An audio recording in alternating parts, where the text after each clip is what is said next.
welcome back to the channel. This time I'm reviewing a game called Tower of Fantasy. Tower of Fantasy is a RPG online open world game, much like Genshin in the most recent years.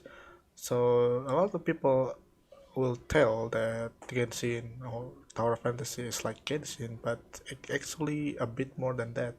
So in Tower of Fantasy, there's certain experience that I have during closed beta test that resembling the experience I have with a game called Borderlands and the Final Fantasy series. So with Borderlands, there's certain part of the game, I think it's in domain or in a ruin, that the architecture and the statue is really like the Borderlands, especially the part when we try to open a chest. That's much like the alien of the Borderlands. And for the Final Fantasy vibe is from the variety of the monster or the enemies that you have to dealt with. And there's also the lighting, the landscape. I think it's very much Final Fantasy is, which I think is a good thing because it offers a lot of variety and places to enjoy. Okay, so without that said, we'll move on. So this is the main menu, and you have to first customize your character between female or male. In female, it is voiced by Ayaneru. She voices the Yae Miko from Genshin or Yae Sakura from Honkai. But this time her voice is not as deep as them, but more like cheerful in Iroha or Yosuba. So after this, you have to customize your character. I think there's a lot of things to do. At first, you have to do preset and then choose your outfit. There's a You can customize your color at this, and then accessories, and then shape, which is the skin tone and your height. And then moving on to hair, there's a couple of hair that you can choose. There's also the middle hair, but I can use it now. And there's also back of hair, which is your background hair. And there's also accessories in between, so you can fully customize your character hair and accessories. And then there's also facial structure, such as your faces and your eyes. So for the face, you have to change. You can change and all that. And then faces, eyebrows, eye shape, and then the pupil, and the what's that called? The eyeballs.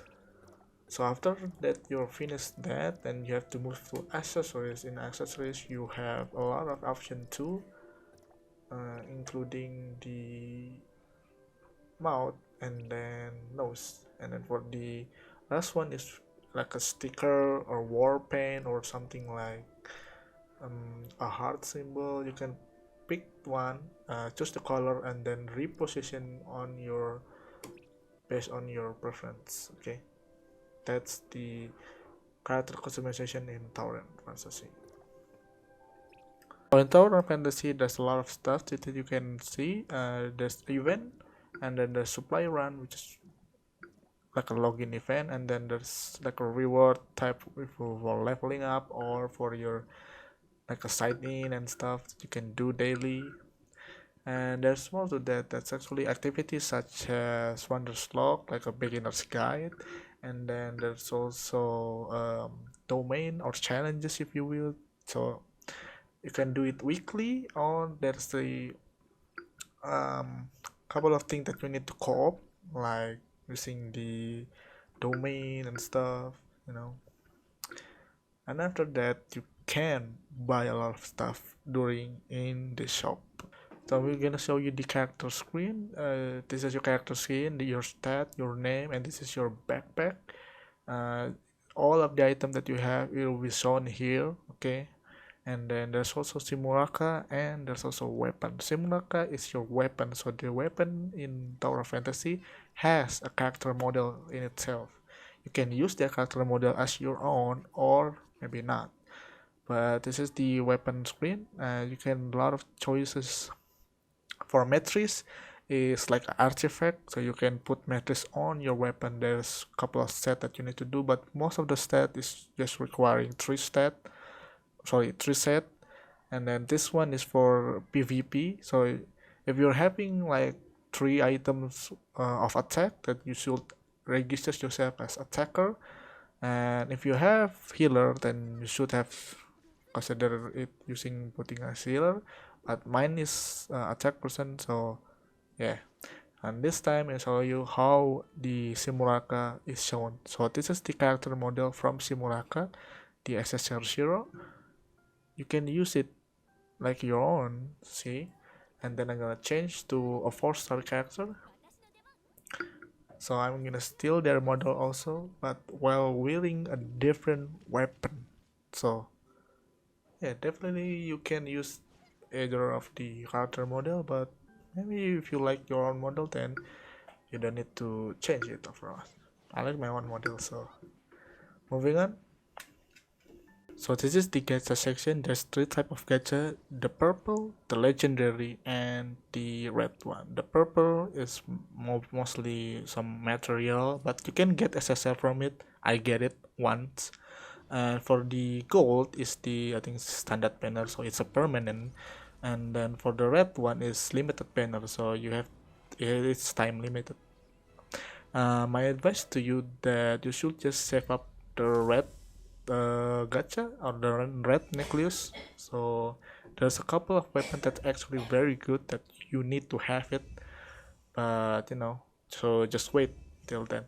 For the gacha itself is actually quite unique. So if you get like SSR in like 30 PT, it doesn't reset your PT count. So it keep increasing to 80. So you can get 2 SSR from early PT 20 or early PT 30, and then your 80, which is a guaranteed SSR.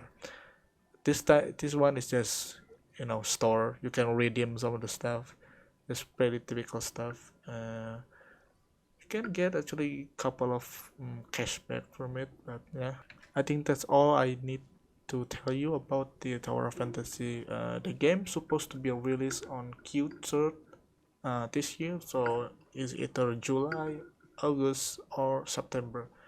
Be sure to tune in during the website, and there's pre-registration event right now, so you can register yourself.